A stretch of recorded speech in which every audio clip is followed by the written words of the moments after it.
Assalamualaikum warahmatullahi wabarakatuh. Alhamdulillahirabbil alamin. Para siswa kelas 6B yang Bapak sayangi, kita bersyukur kepada Allah Subhanahu wa taala di pagi hari ini, hari Kamis tanggal 14 Oktober 2021, kita jumpa lagi untuk pembelajaran pendidikan lingkungan hidup. Apa kabarnya hari ini? Mudah-mudahan semuanya sehat walafiat, semuanya sudah pada mandi, menjaga kebersihan dan mengikuti protokol kesehatan, hindari kerumunan ya, tetap berada di rumah kalau tidak ada kepentingan yang amat. Kemudian jangan lupa kalau keluar menggunakan masker.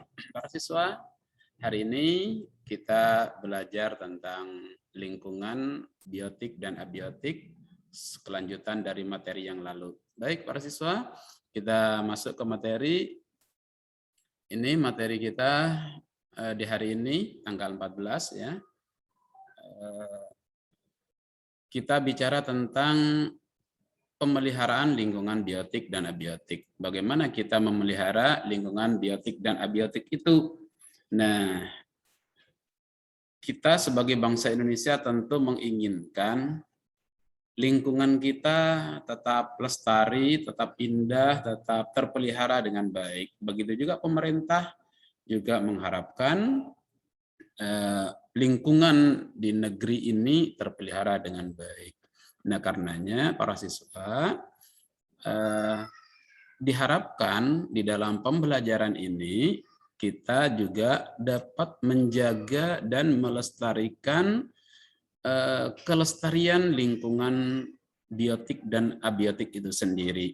Kalau bicara biotik kan kita bicara tentang makhluk hidup kan, tapi kalau bicara abiotik adalah lingkungan tak hidup, ya seperti air, tanah, itu adalah lingkungan tak hidup. Cahaya matahari itu lingkungan tak hidup, jadi lingkungan abiotik namanya.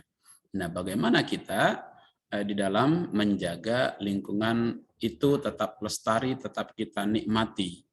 Nah, baik para siswa, untuk pertama kita akan berbicara tentang pemeliharaan lingkungan biotik. Apa yang dilakukan? Yang pertama, pemerintah kita melakukan perlindungan alam secara umum. Ya, apa yang dilakukan oleh pemerintah dengan perlindungan alam secara umum ini? Maksudnya bahwa pemerintah melindungi lingkungan secara utuh, hewan, tumbuhan, dan tanaman-tanaman lain yang ada di tempat itu. Nah, ini dengan cara apa? Yang pertama, melakukan perlindungan alam secara ketat, yakni memelihara dan melindungi tanpa ada campur tangan manusia di dalamnya. Sebagaimana contohnya adalah daerah Ujung Kulon di Banten, yaitu tujuannya apa? Manusia boleh masuk ke tempat itu hanya untuk tujuan ilmiah. Ya, makanya secara ketat ada penjaga-penjaga, ada petugas kepolisian hutan dan sebagainya. Itu adalah perlindungan secara ketat. Kemudian yang kedua, ada perlindungan alam terbimbing. Nah, untuk perlindungan alam terbimbing ini adalah usaha pemerintah dengan mengedepankan bimbingan terhadap lingkungan itu yang dibimbing oleh para ahli.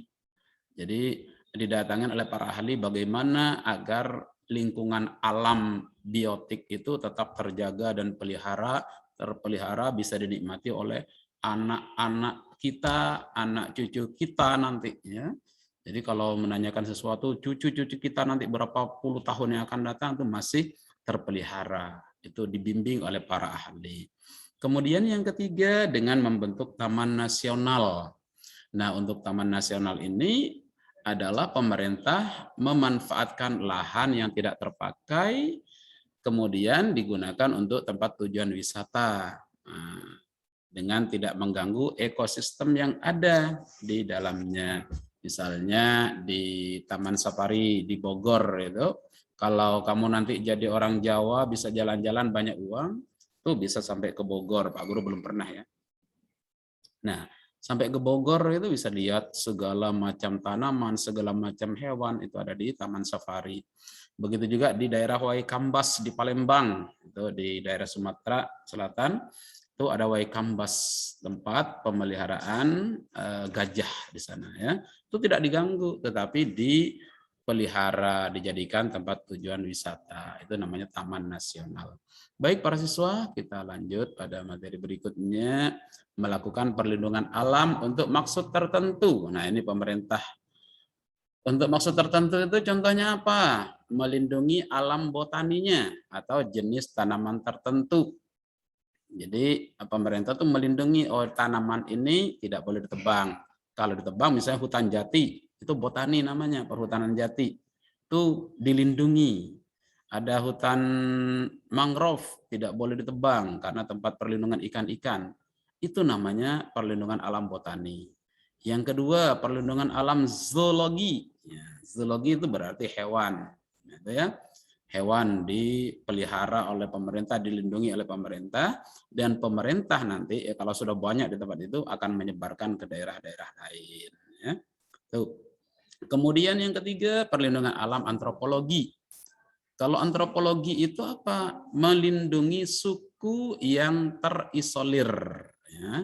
Suku yang tertutup, yang menutup diri dari lingkungan sekitar, misalnya suku Asmat di Papua, suku Baduy di Banten, dan suku Dayak yang ada di Kalimantan, tapi sudah mulai agak keluar sudah suku Dayak ya. Tuh. Kita tahu karena kita hidup di Kalimantan, berarti suku orang-orang Dayak sudah mulai keluar ke kota sudah. Ya, berikutnya perlindungan suaka marga satwa. Ini melindungi hewan-hewan yang hampir punah. Ya, kita kalau berjumpa dengan hewan-hewan yang langka, itu hati-hati, jangan langsung ditangkap. Nanti bisa kita karena perlindungan hukum kita bisa ditangkap sama petugas kepolisian ataupun polisi kehutanan ya. Baik. Contoh yang dilindungi itu adalah harimau mulai berkurang, orang hutan itu mulai berkurang, badak, gajah itu. Kalau kamu ketemu sama ayam, kalau ayam tetangga juga dilindungi sama orangnya itu ya. Jangan diambil. Baik. Berikutnya perlindungan ikan ya. Ikan-ikan jangan sampai sembarang menangkap pakai pukat harimau, ditangkap itu dilindungi, hati-hati. Nah, baik untuk abiotik, abiotik yang tak hidup, ini ada perlindungan geologi namanya. Itu yang dilindungi adalah bebatuan, ya, jenis bebatuan. Ini bukan jenis baruan, batuan ya, jenis bebatuan yang ada di Indonesia itu dilindungi oleh pemerintah. Ada untuk keperluan tertentu. Perlindungan pemandangan alam juga demikian ya. Berikutnya perlindungan hutan itu dilindungi. Ya, ini lingkungan abiotik, cara melestarikannya kayak apa yang abiotik? Nah, ini caranya mengurangi kegiatan yang menghasilkan banyak polusi udara, bukan polisi ya, polusi. Jadi tidak usah terlalu sering membakar hutan atau menimbulkan kebakaran yang menimbulkan asap polusi gitu ya. Itu jangan hindari. Kemudian membuang sampah sembarangan, hindari. Jadi buanglah pada tempatnya supaya air, tanah, dan udara itu menjadi segar, bersih, dan dapat kita nikmati. Mengurangi penggunaan insektisida. Apa itu insektisida? Insektisida itu adalah obat-obatan yang disemprotkan ke tanaman, ke rumput, dan sebagainya. Nanti kalau musim hujan akan masuk ke air sungai. Jadi ekosistem sungai akan menjadi terputus, ikan-ikan pada mati, udang pada tidak ada. Contoh Sungai Kandilo, tuh banyak karena kesalahan manusia dalam penggunaan insektisida sehingga udang-udang, ikan-ikan di Sungai Kandilo mulai hampir punah ya. Dan yang terakhir, jangan membuang limbah pabrik ke sungai. Ya. Limbah pertanian, limbah perumahan dibuang sembarangan ya. Makanya sekarang bersyukur kita ada petugas-petugas pengumpul sampah, kemudian dikumpulkan di satu tempat dan diamankan di tempat yang jauh dari lingkungan masyarakat. Jadi ini adalah usaha pemerintah untuk menjaga lingkungan abiotik atau lingkungan tak hidup itu sendiri. Baik para siswa,